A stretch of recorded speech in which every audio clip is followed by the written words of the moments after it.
What is up, guys? T5MA Destroyer here, talking about some, not really Fortnite, but some Battle Royale stuff, if you would say. So, obviously, this whole Battle Royale game thing is I think is getting kind of out of hand with how everybody is trying to make one.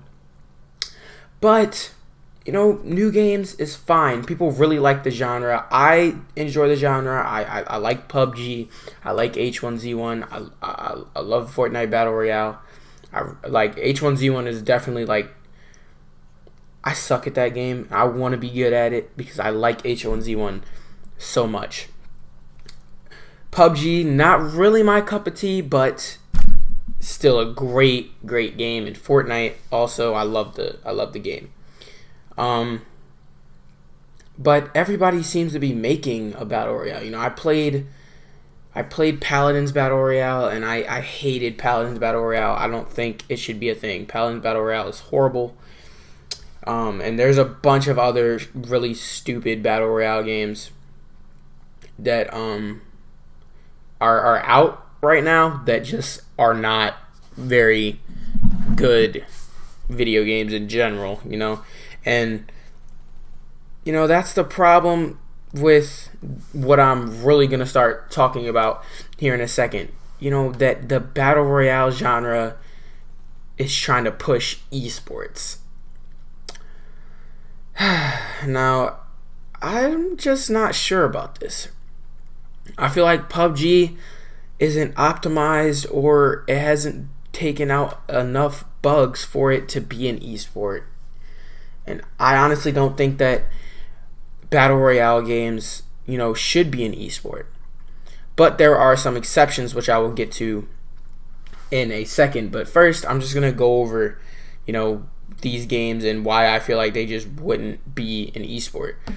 Games, the Battle Royale games that have you drop down and onto a random, you know, a random point of interest, a random POI that you chose, into a house that you chose, onto a building that you chose, onto a random field that you chose.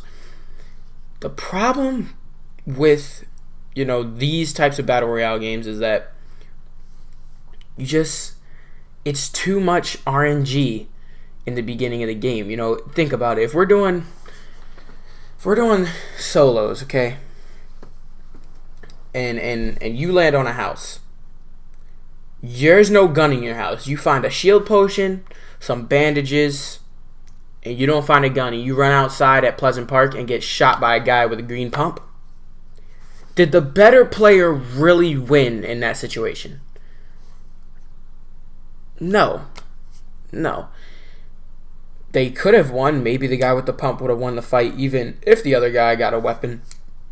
But, you know, that's too much. Even think of it in the perspective of the pro player.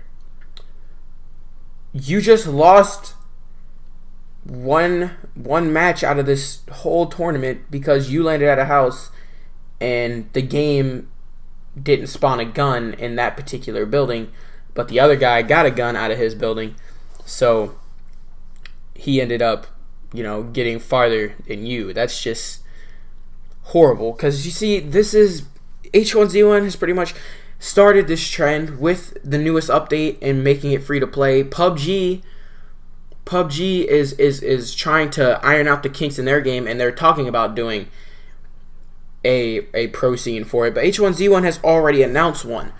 There will be a pro league for H1Z1. There's 15 teams.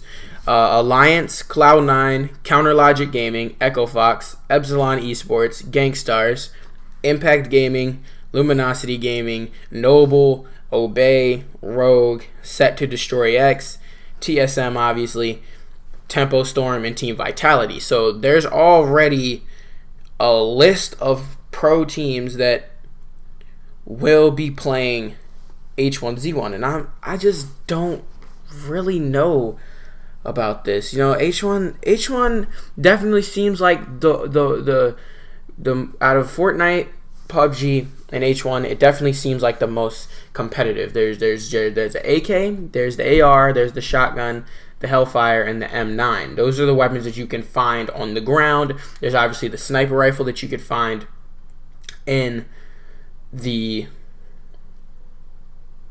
drops. I feel like H1Z1, when I play that game, pretty much every building I've ever been in at least had an M9 pistol. So H1Z1, I think, will be a decent esport, you know, and there are exceptions to the battle royale genre that will be amazing esports. Darwin Project came out on Friday.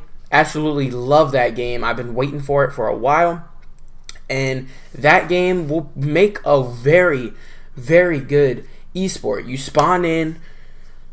The only thing that you get is your axe and your arrow. Those are the weapons for the game. Now, your weapons can be better than someone else's weapons if you do enough gathering to upgrade your weapons. If you do enough gathering to make yourself armor, you know, axe sharpening. If you can start with regular arrows that start you with 5 arrows, or you can use a different class build. So there's classes for the arrows that start you with no arrows, and you actually have to go and gather arrows yourself.